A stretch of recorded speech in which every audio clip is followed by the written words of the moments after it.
नमस्ते, आलू गोभी सस्ते। तो हम हैं कोलकाता क्योंकि हम घूमने के लिए जा रहे हैं और कहाँ जा रहे हैं ये तो आपको आगे ही पता चलेगा।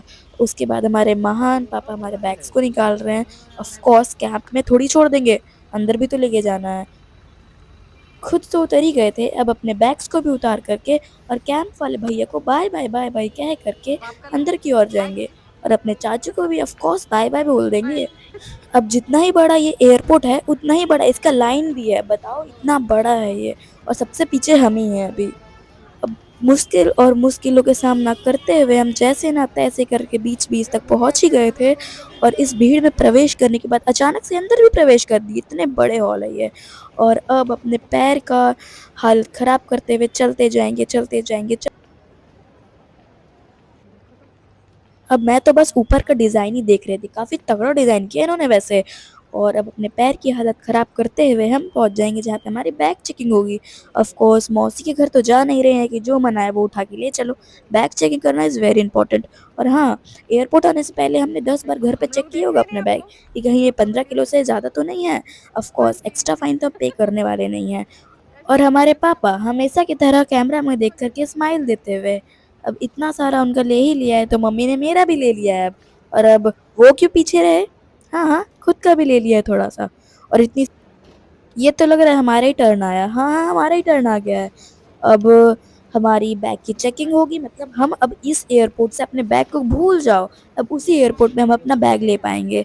अब हमने अपना बैग को सबमिट कर दिया है, या फिर यह भी कह सकते हैं कि एक मुसीबत से शांति मिली हमें फाइनली। अब अपने इस भीड़ भड़के से लाइन से बाहर निकलते हुए भैया कुछ टिकट्स चेक कर रहे हैं। टिकट्स भी हमें वहां से मिल चुकी क्योंकि ये टिकट काउंटर भी है ना। अब कुछ भी हो जाए पापा के कॉल्स आना तो मैंडेटरी है। अब जैसे कि हमें टिकट मिल चुका था, ये काफी खुशी की बात है, मगर हाँ एक दुख भरी कहानी भी सुनाऊं। हमारा फ्लाइट ही डिले हो चुका था। हाँ, 11 बजे का फ्लाइट अब 12 बजे हो गया था। और हमारे पास कुछ करने को था नहीं तो हम इधर-उधर घूम रहे थे। ऑफ कोर्स फ्लाइट के शॉपिंग मॉल्स पे नहीं जाएँगे, इसकी बिल देख कर के ही हमारी हालत खराब हो जाएगी, तो हम वहाँ पे अपना टाइम वेस्ट बिल्कुल भी नहीं करेंगे।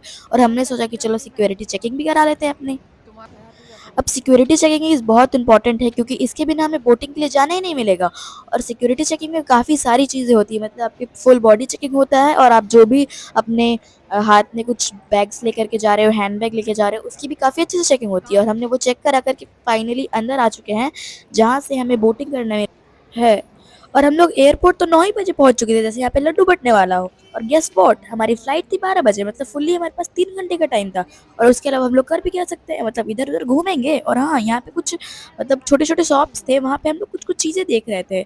और यहाँ की प्राइस तो 5 गुना होती है, मतलब जो चीज़ हमारे यहाँ पर पे 1,000 की मिलती है, यहाँ पे 5,000 की मिलेगी। मतलब अपने फालतू के पैसा खर्च करने तो यहाँ पे आएँगे नहीं, तो चुपचाप से जाकर के हम लोग बैठ जाते हैं सीटिंग एरिया में। और यहाँ से हमें ग्राउंड में एयरप्लेन भी दिख रहा था। और मैं तो बस यही सोच रही थी कि आधा कोलकाता में ये एयरपोर्ट ही है क्या? मतलब इतना बड़ा फील्ड है यहाँ पर पे। और यहाँ की हॉल्स और भी काफ़ी सारी मतलब मॉल्स वगैरह कितनी सारी जगह लेके बैठी है। यहाँ पे इतना बड़ा ये एयरपोर्ट था, ऊपर से यहाँ की फील्ड देख के तो मैं पगला ही गई थी। और यहाँ से मुझे एक दुबई की फ्लाइट भी दिख गई थी जो कि शायद दुबई से आई है और वापस दुबई ही जाएगी। और फिर मैंने मुड़ के देखा तो यहाँ पे देखा किसी का जॉगिंग चल रहा है, किसी का मॉर्निंग वॉक चल रहा है। और इतने चल के आए हैं तो लोग अपने पैरों को आराम दे रहे हैं। और हमारी माताश्री का यहाँ पे क्या चल रहा है? हाँ, फोटो शूटिंग चल रहा है। फिर मुझे एयर इंडिया का फ्लाइट भी दिख गया था, मतलब यहाँ पे इतनी सारी फ्लाइट्स थी, कभी फ्लाइट का लैंड हो रहा है, कभी टेक ऑफ चल रहा है। और बस मुझे लग रहा था कि इस वाले ट्रॉली ट्रेन में शायद हमारा ही ट्रॉली होगा। वहाँ पे पैसेंजर्स भी जा रहे थे अपने फ्लाइट में। और हमारे पास कोई काम तो था नहीं, या फिर फ़ोन चलाने का या फिर इधर-उधर चलने का। तो बस फ़ोन चलाते-चलाते हमारी मम्मी को याद आ गया, अरे! मैंने वीडियो तो लिया ही नहीं। पूरे 3 घंटा बर्बाद करने के बाद हमें आधा घंटा पहले याद आता है कि हमारा क्रेडिट कार्ड तो वैलिड है और लॉन्च में फ्री में खाना मिलता है। मगर ये सुनहरा मौका खोते हुए हम जा रहे हैं क्योंकि हमारे पास सिर्फ़ आधा घंटा है और लाइन में ही हमें सिर्फ़ आधा घंटा लग जाता। हम काफ़ी ज़्यादा दुःख के साथ आगे बढ़ रहे थे क्योंकि हमारी फ्लाइट 3 घंटे की थी, मतलब एक बार लैंड होगी और फिर से टेक ऑफ होगा, मतलब 2 मतलब इसका स्टॉपेज था इस फ्लाइट का। और नीचे का भीड़ देख कर के तो मेरा दिमाग ही खराब हो गया था, अरे यार फिर से हमें भीड़ का सामना करना पड़ेगा।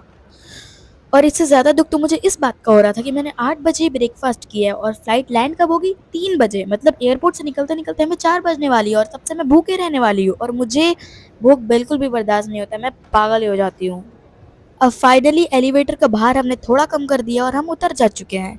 और उसके बाद एक दुख तो कम थी नहीं कि दूसरे दुख में आ चुके हैं। इतनी बड़ी लाइन, मतलब इतनी बड़ी लाइन में हम पहुंच जा चुके हैं।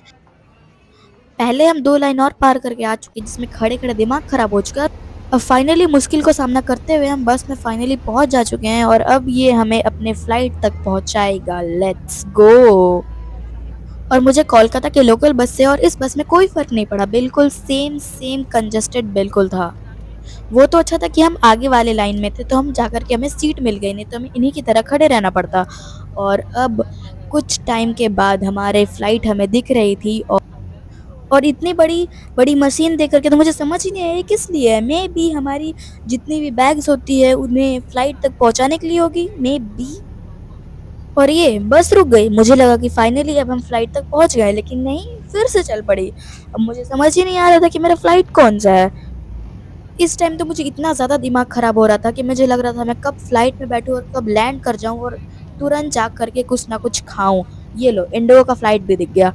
उरी भाई, ये इंडिगो का फ्लाइट लैंड हो रहा है। इतनी पास से मैंने पहली बार देखा किसी फ्लाइट को लैंड होते हुए। पहले तो मुझे डर लग रहा था कि लैंड कैसे होगा, बट इसे देख करके थोड़ी सी अच्छा लग रहा था।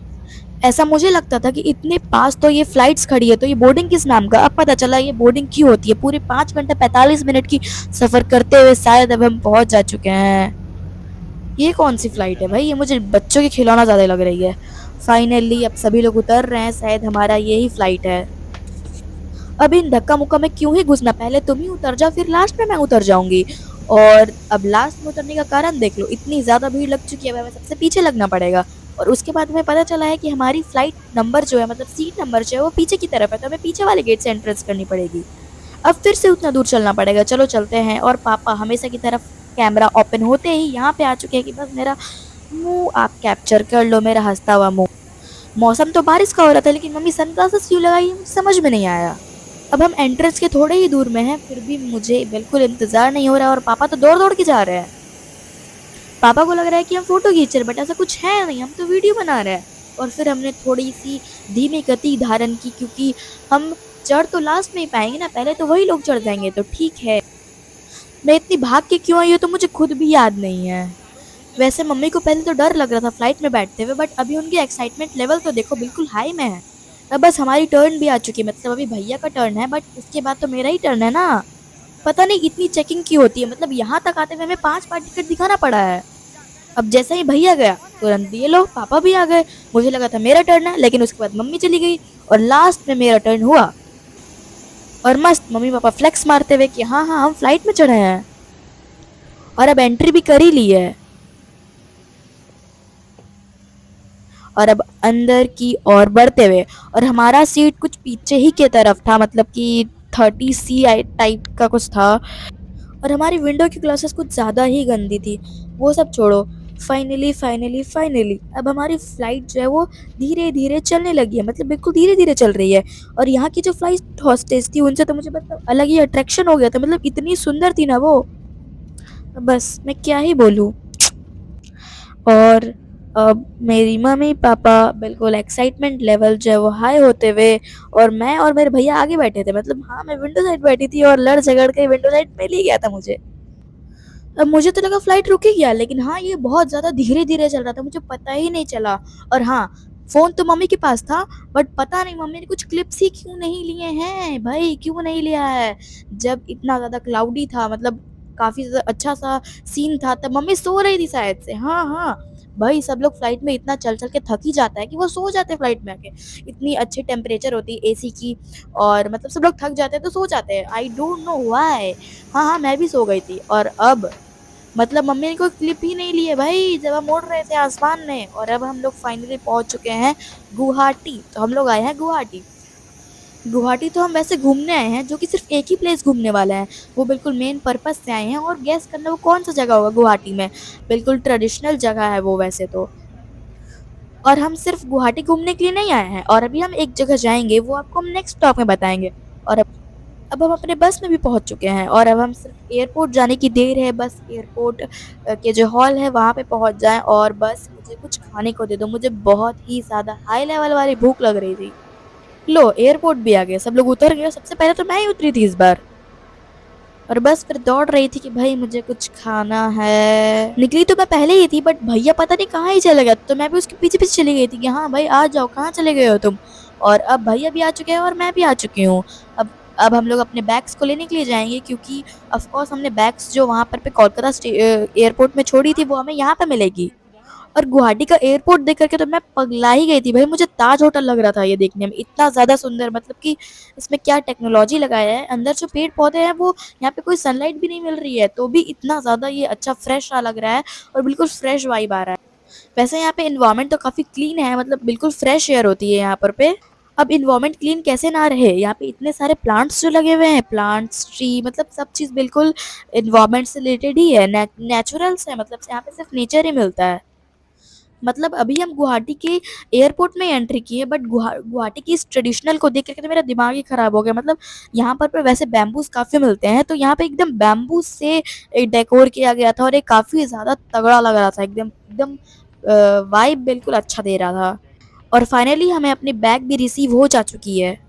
अब अपने नंबर भी मैच कर रहे हैं कि हाँ ये वही बैग है या किसी और का बैग है। किसी और का बैग उठा के तो हम लेके आ नहीं सकते हैं। अब किसी और का बैग उठाने के लाने से ज्यादा डर लगता है कि अपना बैग ना खो जाए, क्योंकि हम घूमने के लिए जा रहे हैं। अगर अपने कपड़े खो गए तो क्या ही पहनूंगी मैं वहां पे। अब मैं सारे बैग्स को लेकर के बाहर जा रही थी, कोई था ही नहीं मेरा मेरे हेल्प करने के लिए। भाई मेरा भैया वहाँ पे फोन चला रहा है और मैं यहाँ पर पे इतना ज्यादा मुश्किल काम कर रही हूँ। वैसे तो मुझे कोलकाता एयरपोर्ट काफ़ी ज़्यादा अच्छा लग रहा था जब तक मैं कोलकाता में थी, बट अब मैं गुवाहाटी से आई, गुवाहाटी एयरपोर्ट में पहुंची हूँ, तब मुझे गुवाहाटी अच्छा लगने लगा। मतलब ये काफ़ी ज़्यादा अच्छा था। रियली बताओ तो मुझे ये ताज होटल की तरह लग रहा था, एकदम तगड़ा सा वाइब दे रहा था। और फाइनली अब एयरपोर्ट के बाहर भी निकल चुकी है, और फटाफट से अपना कैंप लेंगे और निकल जाएंगे यहाँ से। एक चीज दिखाऊं, ये आसमान देखो, सफेद और नीला रंग का, और हमारा तिरंगा लहर रहा है इतनी प्यारी वादियों में, हवाओं में। ये जो लहर आ रहा है इसे देख के दिल को सुकून मिलता है भाई। और ये देखो, ये एक ब्रिज ही टाइप का, मतलब ये ब्रिज तो नहीं है बट ये एक बैम्बू से बना हुआ, काफी अच्छा लग रहा है वैसे ये। और अब हम बाहर निकल जा चुके हैं और अपने कैंप की तरफ बढ़ते हुए। और अब ज़्यादा कुछ देर नहीं है, कैंप भी हम आ चुके हैं। और फिर सारे बैग्स को भी इसमें लोड करेंगे और खुद भी लोड हो जाएंगे, और लोड करके निकल जाएंगे कुछ दूसरी जगह पर जो कि आपको नेक्स्ट व्लॉग में पता चलेगा। और तब तक के लिए बाय बाय। मेरा वॉइस ओवर कैसे लगा?